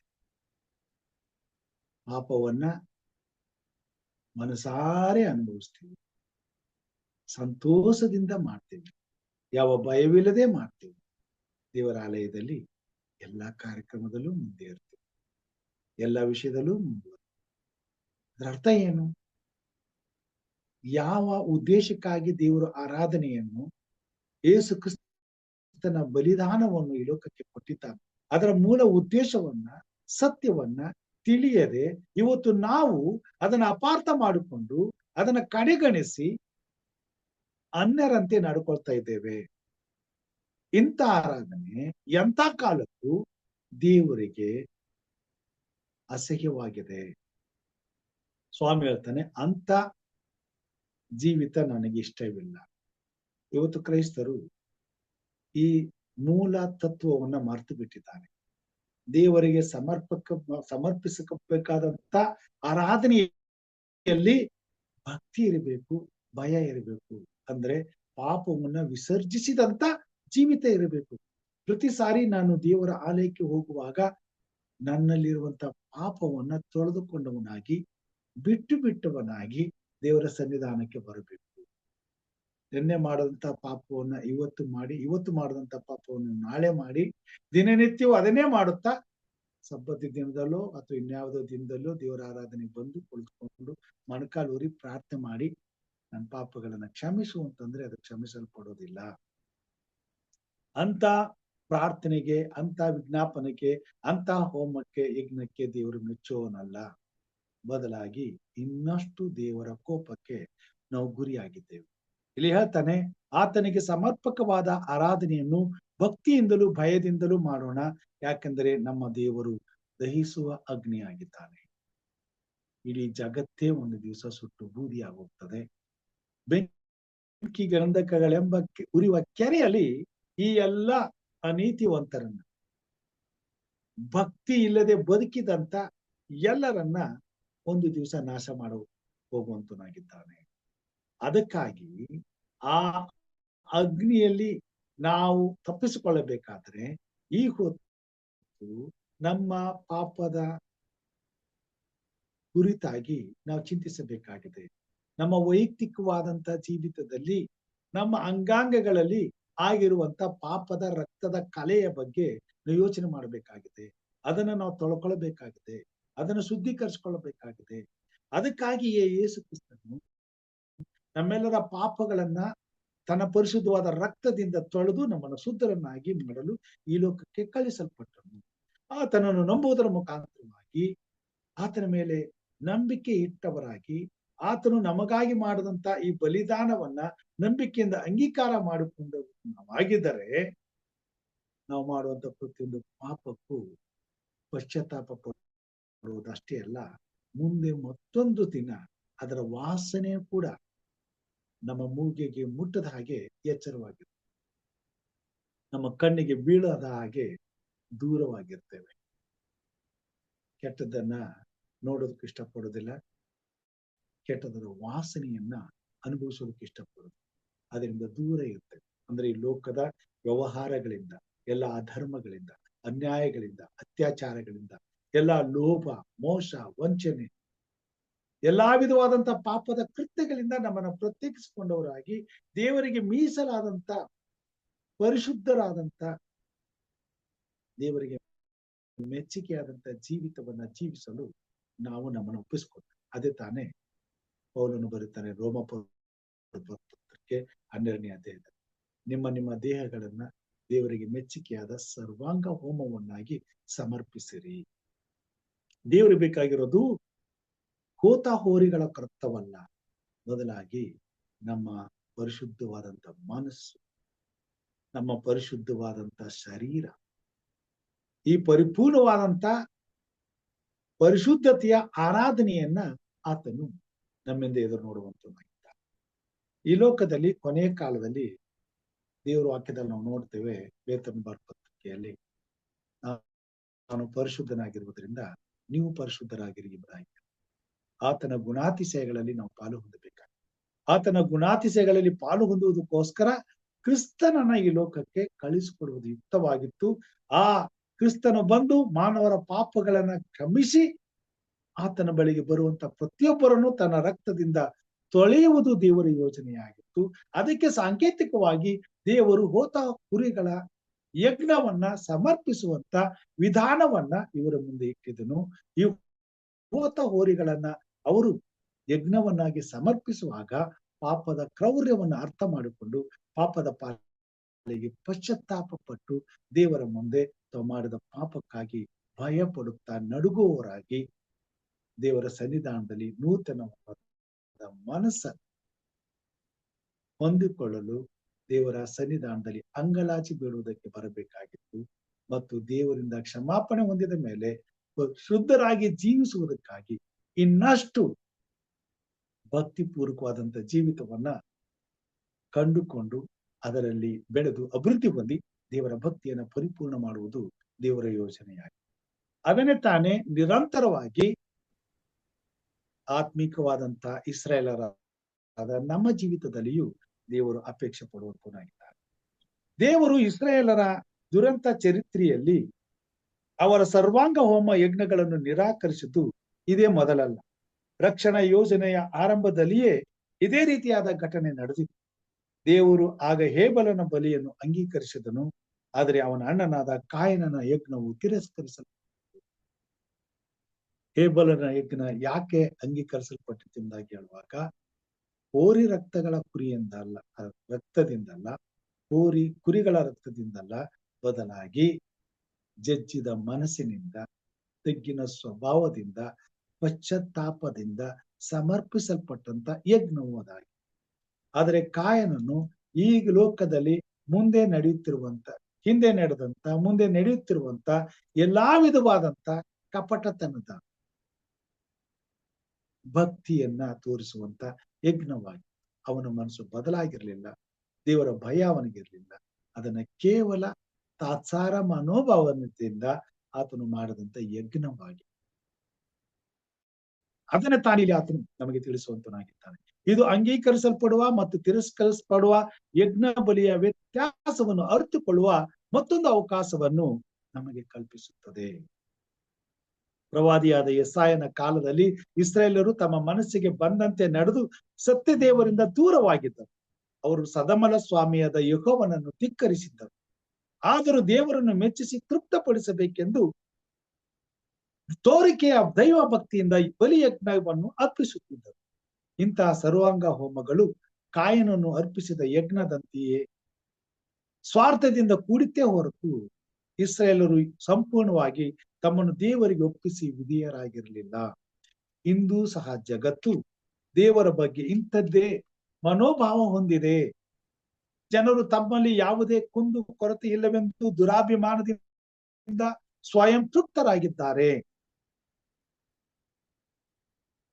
ಅಜ್ಞಾನದ ಜೀವಿ ಇಷ್ಟೊಂದು ವಾಕ್ಯವನ್ನ ಕೇಳಿದ್ರು, ಇಷ್ಟೊಂದು ಸತ್ಯವನ್ನ ತಿಳಿಸಿದ್ರು, ಇಷ್ಟು ದಿವಸಗಳ ಕಾಲ ದೇವರ ಸನ್ನಿಧಾನದಲ್ಲಿ ಆರಾಧನೆ ಮಾಡಿದ್ರು, ಪಾಪಕ್ಕೆ ಯಾವುದೇ ರೀತಿಯಾದಂತ ಭಯ ಇಲ್ಲ, ಪಶ್ಚಾತ್ತಾಪದ ಮನೋಭಾವನೆ ಇಲ್ಲ, ಪ್ರತ್ಯೇಕಿಸಲ್ಪಡಬೇಕೆಂಬತಕ್ಕಂಥ ಅರಿವಿಲ್ಲ.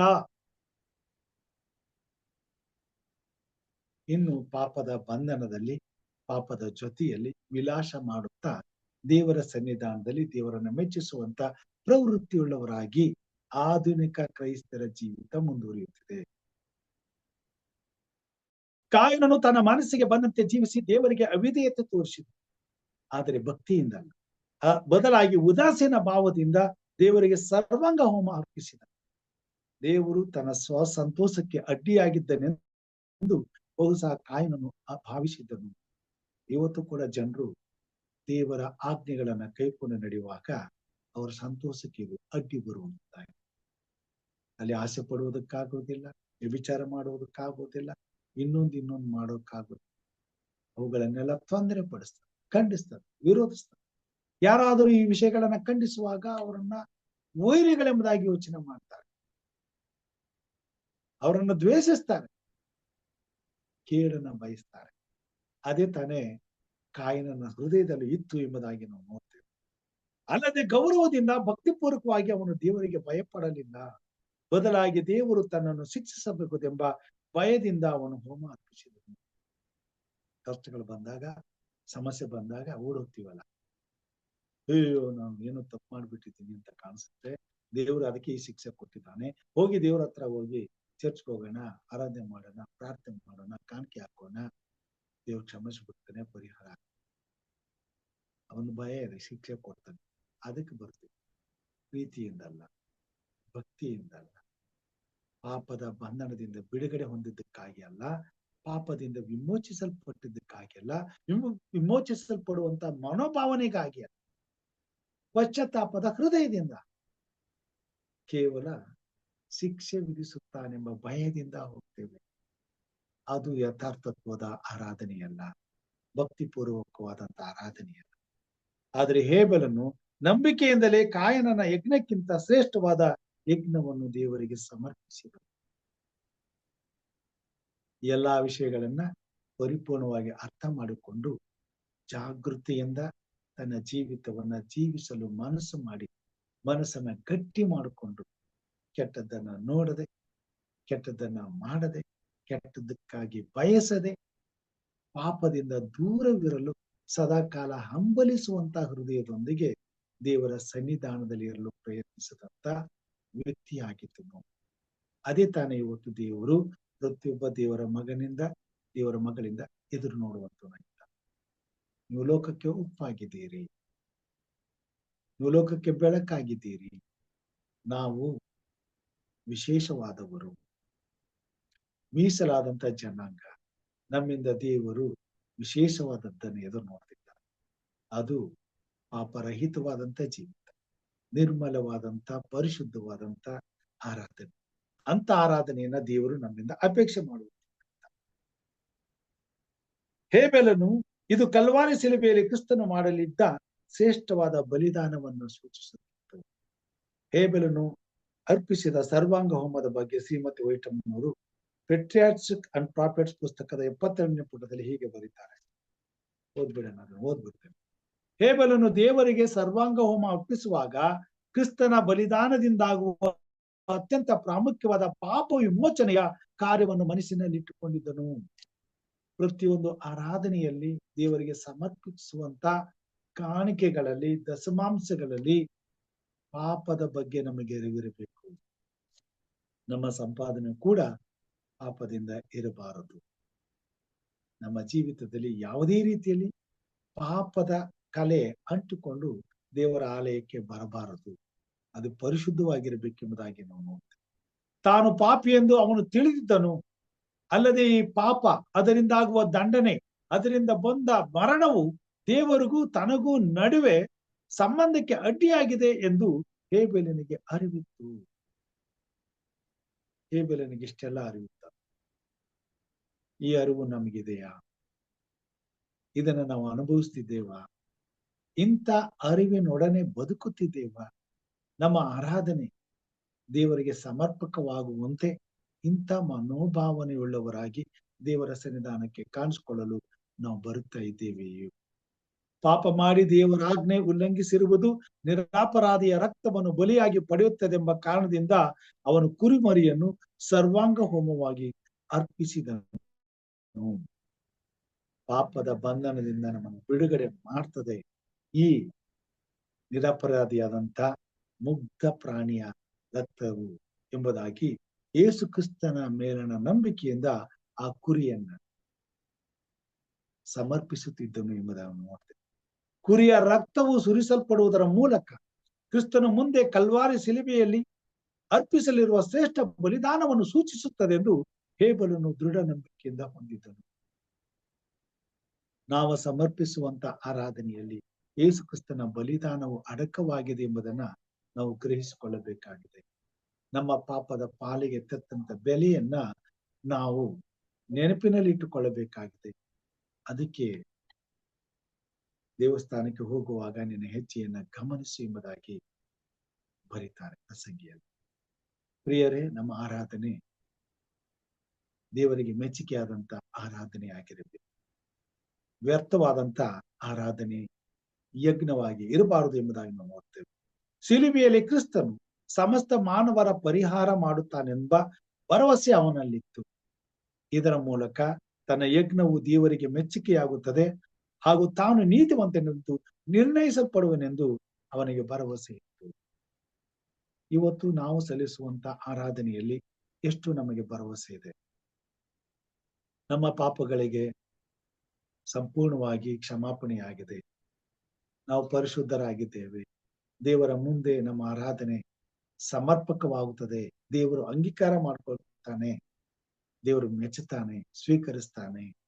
ನನ್ನ ಈ ಆರಾಧನೆ ವ್ಯರ್ಥ ಇಲ್ಲ ಎಂಬುದಾಗಿ, ಆಗುವುದಿಲ್ಲ ಎಂಬುದಾಗಿ, ಆಗಿಲ್ಲ ಎಂಬುದಾಗಿ ಎಷ್ಟು ನಮಗೆ ನಮ್ಮ ಮನಸ್ಸಿಗೆ ನಿಜವಾಗಿ ಖಾತ್ರಿ ಆಗುವಂತದ್ದಾಗಿದೆ. ಅಂತ ಬಲಿದಾನವನ್ನ, ಅಂತ ಯಜ್ಞವನ್ನ, ಅಂತ ಹೋಮವನ್ನ ದೇವರು ನಮಗೆ ಯೇಸು ಕ್ರಿಸ್ತನ ಮುಖಾಂತರವಾಗಿ ಎದುರು ನೋಡುವಂತನಾಗಿದ್ದಾನೆ. ಕ್ರಿಸ್ತನನ್ನ ಆರಾಧಿಸುವಂತ ಪ್ರತಿಯೊಬ್ಬರು ಪರಿಪೂರ್ಣವಾದ ಪರಿಶುದ್ಧವಾದಂತ ಆರಾಧನೆಯನ್ನ ಆತನಿಗೆ ಸಲ್ಲಿಸಬೇಕಾಗಿದೆ. ಇನ್ನೊಂದು ಸಾರಿ ಓದ್ಬಿಡ್ತೇನೆ. ಇಬ್ರಿಯರ ಪತ್ರಿಕೆ 12ನೇ ಅಧ್ಯಾಯ 28ನೇ ವಚನ. ಆದ ಕಾರಣ ಯಾರು ಕದಲಿಸಲಾರದ ರಾಜ್ಯವನ್ನು ಹೊಂದುವವರಾದ ನಾವು ಕೃತಜ್ಞತೆ ಉಳ್ಳವರಾಗಿದ್ದು ಆತನಿಗೆ ಸಮರ್ಪಕವಾದ ಆರಾಧನೆಯನ್ನು ಭಕ್ತಿಯಿಂದಲೂ ಭಯದಿಂದಲೂ ಮಾಡೋಣ. ಯಾಕಂದರೆ ನಮ್ಮ ದೇವರು ದಹಿಸುವ ಅಗ್ನಿಯಾಗಿದ್ದಾನೆ. ಈ ಸತ್ಯವನ್ನೇ ತಾನೇ ಈ ಪಾಠ ನಮಗೆ ತಿಳಿಸುವಂತಿದ್ದಾಗಿದೆ. ಒಂದು ವೇಳೆ ನಮ್ಮ ಯಜ್ಞಗಳು, ನಮ್ಮ ಆರಾಧನೆಗಳು ವ್ಯರ್ಥವಾದವುಗಳಾದರೆ ದೇವರು ದಹಿಸುವ ಅಗ್ನಿಯಾಗಿದ್ದಾನೆ. ಆ ಅಗ್ನಿಯಲ್ಲಿ ಏನೂ ಬೆರೆಸದ ದೇವರ ರೌದ್ರ ಕೋಪವು ತುಂಬುತ್ತದೆ. ಅದರಲ್ಲಿ ನಾವು ಪಾಲನೆ ಹೊಂದಬೇಕಾಗಿದೆ. ಅದು ಬೇಡ ಅಂದ್ರೆ ನಮ್ಮ ಪಾಪದ ಪಾಲಿಗಾಗಿ ತನ್ನ ಮುಗ್ಧವಾದಂತ ಶರೀರವನ್ನು, ತನ್ನ ಪರಿಶುದ್ಧವಾದಂತ ರಕ್ತವನ್ನು ಚೆಲ್ಲಿದಂತ ಯೇಸು ಕ್ರಿಸ್ತನ ಮೇಲಿನ ನಂಬಿಕೆಯಿಂದ, ಪಶ್ಚಾತ್ತಾಪದಿಂದ ದೇವರ ಸನ್ನಿಧಾನಕ್ಕೆ ಬಂದು ಭಕ್ತಿಪೂರ್ವಕವಾದ ಆರಾಧನೆಯನ್ನ ಮಾಡುವ ಹಾಗೆ ದೇವರು ನಮ್ಮಿಂದ ಎದು ನೋಡುವಂತ ಇಲ್ಲಿ ನಾವು ನೋಡ್ತೇವೆ. ಅಂತ ಒಂದು ಭಕ್ತಿಪೂರ್ವಕವಾದಂತ ಆರಾಧನೆಯನ್ನ ತಾನೇ ದಾವೀದನು ಮಾಡಿದನು ಎಂಬುದಾಗಿ ನಾವು ನೋಡ್ತೀವಿ. ಆತನ ಆರಾಧನೆ ದೇವರ ಮುಂದೆ ಅಂಗೀಕರಿಸಲ್ಪಟ್ಟಿತ್ತು ಎಂಬುದಾಗಿ ನಾವು ನೋಡ್ತೇವೆ. ಕೀರ್ತನೆ 51ನೇ ಅಧ್ಯಾಯದಲ್ಲಿ ದಾವೀದನು ಮಾಡಿದಂತ ಅಂತ ಪ್ರಾರ್ಥನೆ, ಅಂತ ಆರಾಧನೆಯನ್ನ ಇಲ್ಲಿ ನಾವು ನೋಡಬಹುದಾಗಿದೆ. ಸತ್ಯವೇದದಲ್ಲಿ 51ನೇ ಅಧ್ಯಾಯಕ್ಕೆ ನಾವು ನೋಡೋಣ.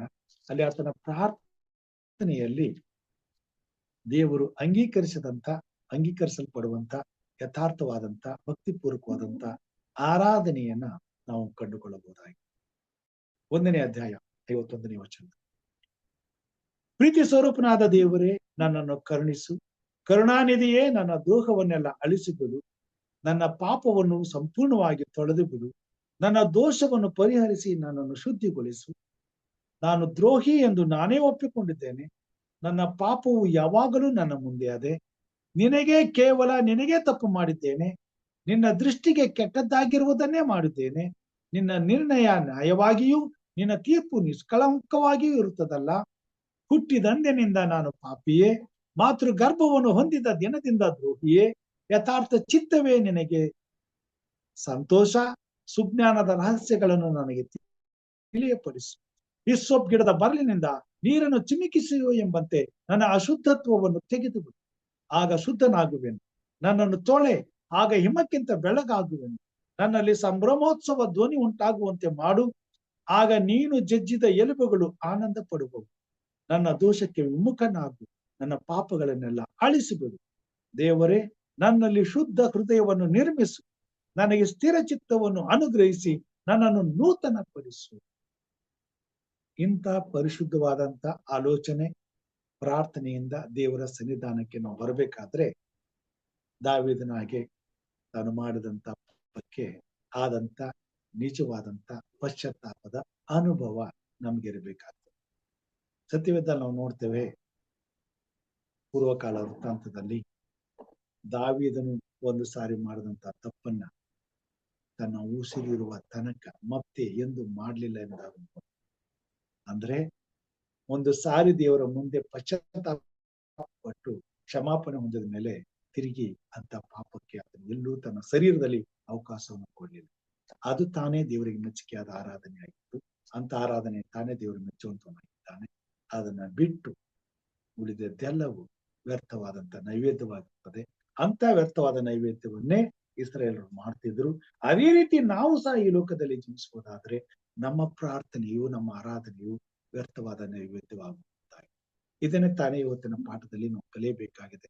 ದೇವರು ನಮ್ಮನ್ನು ಆಶೀರ್ವಾದ ಮಾಡಲಿ. ನಮ್ಮ ಪ್ರಾರ್ಥನೆ, ನಮ್ಮ ಆರಾಧನೆ ವ್ಯರ್ಥವಾಗದಂತೆ ಪಾಪದ ಬಂಧನದಿಂದ ಬಿಡುಗಡೆ ಹೊಂದಿ ನಮಗೋಸ್ಕರ ತನ್ನ ಪ್ರಾಣವನ್ನು ಕೊಟ್ಟಂತ ಯೇಸು ಕ್ರಿಸ್ತನ ರಕ್ತದ ಕಾರ್ಯವನ್ನು ನಾವು ಗ್ರಹಿಸಿಕೊಂಡವರಾಗಿ, ತಿಳಿದುಕೊಂಡವರಾಗಿ ಪಾಪದ ಪಾಲಿಗೆ ಸತ್ತು ಕ್ರಿಸ್ತನ ಪಾಲಿಗೆ ಜೀವಿಸುವ ಹಾಗೆ ಕರ್ತನು ನಮ್ಮನ್ನು ಆಶೀರ್ವದಿಸಲಿ, ನಮ್ಮನ್ನು ಉಪಯೋಗಿಸಲಿ ಎಂಬುದು ನನ್ನ ಪ್ರಾರ್ಥನೆ ಆಗಿದೆ. ಏನಾದ್ರೂ ಹೆಚ್ಚಿನ ಸಂಗತಿಗಳನ್ನ ತಿಳಿದುಕೊಳ್ಳಬೇಕಾದಲ್ಲಿ, ಪ್ರಶ್ನೆಗಳಿದ್ದಲ್ಲಿ ಅಥವಾ ಬಯಸಿದ್ದಲ್ಲಿ ಈ ಸಮಯವನ್ನ ನೀವು ಹಂಚಿಕೊಳ್ಳಬೇಕೆಂಬುದಾಗಿ ಕೇಳ್ಬೋದು.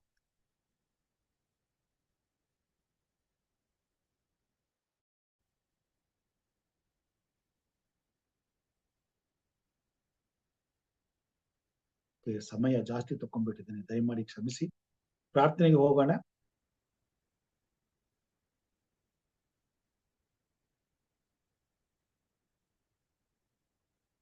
ಪ್ರಾರ್ಥನೆ ವಿಜ್ಞಾಪನೆಗಳಿದ್ರೆ ತಿಳಿಸಬೇಕೆಂಬುದಾಗಿ ಕೇಳ್ತೇನೆ. ಇದು ನನ್ನ ಸಮಸ್ಯೆ. ಒಂದು ಸಾರಿ ನಾನು ನಮ್ಮ ಮನವಿಯಾಗಿ ಪ್ರಾರ್ಥನೆ ಮಾಡಿ. ಪ್ರಾರ್ಥನೆ ವಿಜ್ಞಾಪನೆಗಳಿಗೆ ಹೋಗೋಣ. ನಮ್ಮ ಮಧ್ಯದಲ್ಲಿ ಪ್ರಾರ್ಥನೆಗಾಗಿ ಓಕೆ ಯಶವಂತ್ ಸರ್ ಇದ್ದಾರೆ. ಇದೀರಾ sir? Yashwant sir? Okay okay.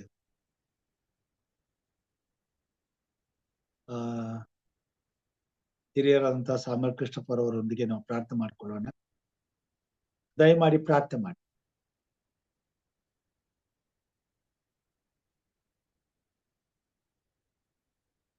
ಇದ್ದೀರಾ?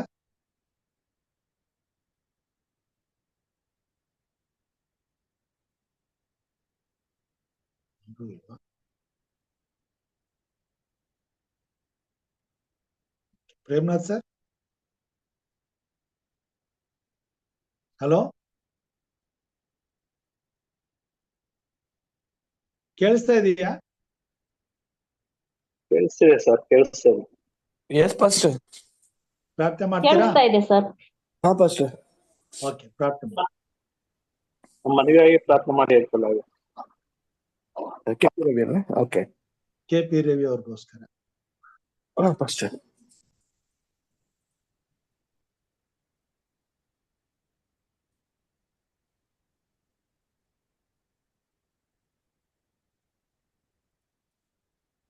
Let us pray. Let us pray. Our gracious Heavenly Father, we thank you, my Lord, for giving us one more opportunity, Lord, to come to your feet in the evening hours, to hear your voice and, my Lord, to hear your words to your servant. Yes, my Lord. We see in the scriptures, my Lord, that animal sacrifice is a futile sacrifice. Yes, my Lord. As we see, these animals are innocent. And whatever we do, my Lord, they accept it. But Lord, it's meaningless. The scripture says it's futile. But Lord, you have given up your life for us, my Lord, for the entire world. You have taken our sins, my Lord, in place of us. You have been sacrificed. Lord, please help us to understand the purpose of your sacrifice, my Lord, on this earth. And Lord, please be with us, my Lord. Correct us wherever we are wrong, my Lord. And Lord, please help us to mind our steps when we come for the church. Yes, my Lord. Let our offerings and all the tithes and whatever we offer, let it be holy, my Lord. And Lord, please help us to understand that whatever we are doing, whether we are acceptable before God, and are we going in a right path as per the scriptures. Yes, Lord, we thank you very much for these wonderful words, for the precious words of yours, my Lord, that is being revealed by your servants. Please bless your servants, my Lord, as they're humbling around to bring forth to the participants the seriousness of our sins as per the scriptures. Lord, bless all the speakers, my Lord, who are taking pains, Lord, to convey us and to open the secrets of your words, my Lord. Especially pray for Pastor M. Raju and his family. Lord, as he's serving day and night, my Lord, striving hard to bring more and more souls, working around the clock, my Lord, as per your instructions. Lord, we thank you very much. Please bless him abundantly. Bless his family, my Lord, especially children's, daughter-in-laws, and grandchildren in a special way. Give him good health, my Lord. Pour your wisdom from above. And Lord, please fulfill his desires. Lord, we especially thank for the prayer meetings that were taken place in the last week of April, my Lord. Lord, bless all the hands that contributed, my Lord, for your prayer meetings. And the one who worked hard for the prayer meetings, my Lord, especially Pastor M. Raju and his family, as they stood fast to complete the task, my Lord. Lord, bless all the participants who are bowed down here. You know our difficulties, trials, and tribulations, my Lord, that we are going through. Yes, my Lord, we humbly come to you. But somewhere we are wrong, my Lord. Please correct us. And Lord, please understand our situations, my Lord. And please bless us accordingly. Especially pray for KP Ravi and his family. My Lord, you know the problems he's going through. Nothing is impossible to you, my Lord. You have raised the dead. The blind has been given the eyes. The lame has been walked. You have done miracles, my Lord. So blessing KP Ravi and his family is not a big issue for you, my Lord. Please guide him and lead him, my Lord. And please see that he's blessed as he too is always before you, my Lord, and seen every day in the prayer meetings. Once again, Lord, I submit myself and the entire congregation, especially Pastor M. Raju and his family, to your mighty hands, my Lord. I pray in the precious name of Jesus Christ. Amen.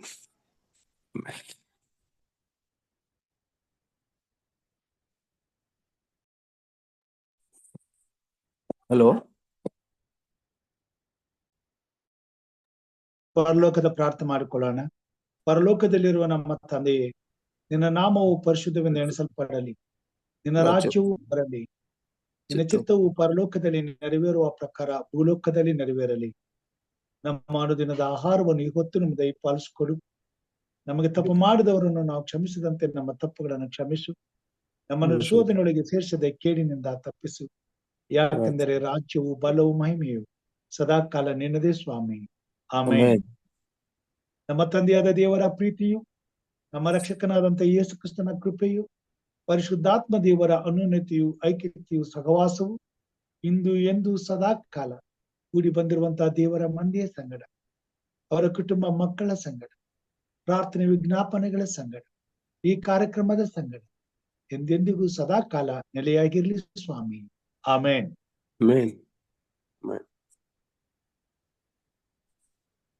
ದೇವರ ನಾಮಕ್ಕೆ ಸ್ತೋತ್ರವಾಗಲಿ. ಇಷ್ಟು ಹೊತ್ತು ನನ್ನೊಟ್ಟಿಗೆ ದೇವರ ಸನ್ನಿಧಾನದಲ್ಲಿ ದೇವರ ಸಮಯಕ್ಕಾಗಿ ಆತುರಿತ ಕಾದಿದ್ದು ದೇವರ ಜೊತೆ ಒಡನಾಡೋದಕ್ಕಾಗಿ ತಮ್ಮೆಲ್ಲರಿಗೂ ವಂದನೆಗಳನ್ನ ಸಲ್ಲಿಸ್ತೇನೆ. ಹೀಗೆ ಕರ್ತನು ನಮ್ಮನ್ನು ದಿನನಿತ್ಯವೂ ಆಶೀರ್ವಾದ ಮಾಡಲಿ, ಸಮಯ ಅವಕಾಶಗಳನ್ನು ಒದಗಿಸಿಕೊಡಲಿ, ಆತನ ಜೊತೆಯಲ್ಲಿ ಹೆಚ್ಚಿನ ಸಮಯವನ್ನ ಕಳೆಯುವುದಕ್ಕೆ ಸಂತೋಷವುಳ್ಳವರಾಗಿರುವಂತೆ ಕಾರ್ಯ ಮಾಡಲಿ. ಈ ದಿನ ವಿಶೇಷವಾದಂತ ಪ್ರಾರ್ಥನೆ ಮಾಡಿದಂತ ಸಹೋದರಿಗೂ ಮತ್ತು ವಿಶೇಷ ಗೀತೆಯನ್ನು ಹಾಡಿದಂತ ಸಹೋದರಿಗೂ ಮತ್ತು ಪ್ರಾರ್ಥನೆ ಮಾಡಿದಂತ ಹಿರಿಯರಾದಂತ ಪ್ರೇಮ ಸರ್ ಅವರಿಗೂ ಧನ್ಯವಾದಗಳನ್ನ ಸಲ್ಲಿಸ್ತೇನೆ.